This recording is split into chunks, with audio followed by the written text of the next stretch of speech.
¿Qué sintió la madrugada del 3 de octubre de 1968 cuando las Fuerzas Armadas dieron un golpe de Estado que derrocaría a Fernando Belaúnde Terry, poniendo así fin a la democracia? Bueno, para mí fue impresionante porque justo yo vivía en la Plaza de Armas de Lima. Me desperté en la madrugada y parecía que estaba viendo pues una novela, ¿no?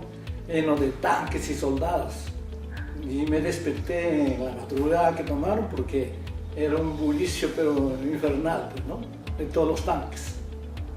Cuando salí a ver de dónde procedía ese bullicio, me quedé pasmado, ¿no? Escandalizado. Dije, ¿qué pasa? Estaba todo el ejército ahí. ¿Cómo era un día cotidiano en los gobiernos de Velasco y Bermúdez? Al principio fue un caos, ¿no? Un caos porque había muchas protestas. Incluso en este periodo se levantó la Policía Nacional. Fue una desorganización bárbara que precisamente peruanos que habían migrado de provincias y que no tenían trabajo, asaltaron todas las tiendas del centro del Jirón de la Unión. Empezó la superpoblación capital y ellos tampoco no encontraron lo que deseaban y no hubo trabajo suficiente, ¿no? Capacitado o mejor pagado, ¿no? Vivían en malas condiciones, ¿no? O sea, pero ¿cómo fue? ¿Aprovecharon y la policía ya no quería hacer nada para atacar? Claro, la policía estaba de huelga, por eso robaron todos los comercios del centro, así de simple, todos los comercios del centro quedaron en pampa, las joyerías, las zapaterías, los supermercados, todo quedó en un desierto, una pampa, porque al final quienes vinieron a poner orden, no la policía porque estaba de huelga, sino los superiores, los capitanes, los comandantes. Solamente con la intervención de ellos se pudo poner orden, ¿no? ¿Y usted tenía alguna tendencia política durante el gobierno revolucionario de las Fuerzas Armadas? En ese entonces era precisamente de Acción Popular, con carnet y todo. Bueno, voté por Acción Popular porque yo veía que el presidente Belaúnde era más honesto que otras personas, ¿no? ¿Fueron eficaces las cooperativas agrarias de producción y las sociedades agrícolas de interés social?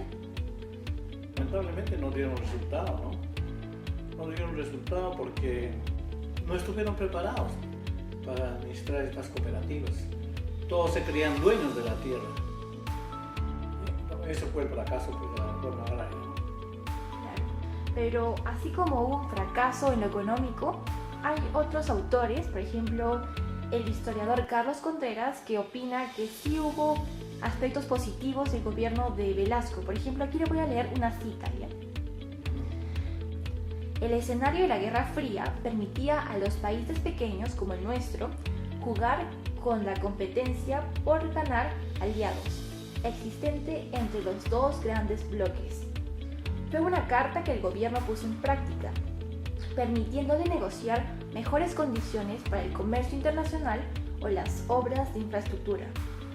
De otro lado, la oficialización del quechua, el fin de la servidumbre en el campo, que llegó con la reforma agraria, junto con la revaloración de la cultura andina y el ascenso de la figura de Túpac Amaru al concierto de las grandes figuras de nuestra historia, fueron una corriente de aire fresco en una nación que parecía desdeñar sus antecedentes culturales más valiosos y originales.